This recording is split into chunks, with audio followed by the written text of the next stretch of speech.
Narito naman ang pwede niyong puntahan para sa mura pero di kalidad na patahian ng school uniform. Mula sa Antipolo City, alamin natin niya mula kay Love Anyover. Love.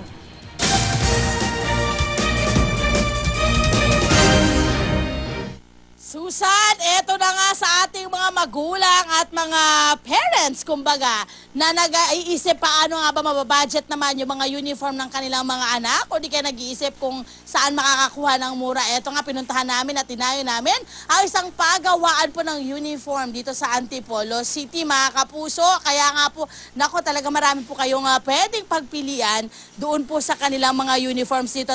Tuloy-tuloy po ang kanilang produksyon dahil season na po nila ulit ngayong mga panahon na ito, mga kapuso. Okay, sa mga nagtatanong sa mga presyo ng mga uniforms nila, umpisa na po natin. Ito, yung mga polo po natin, 150 ang range ng price hanggang 175 pesos. May long sleeves din po silang ino-offer na 200 pesos hanggang 250. Mga blouse naman po na mga pambabae, yan po ay 120 hanggang 150 pesos.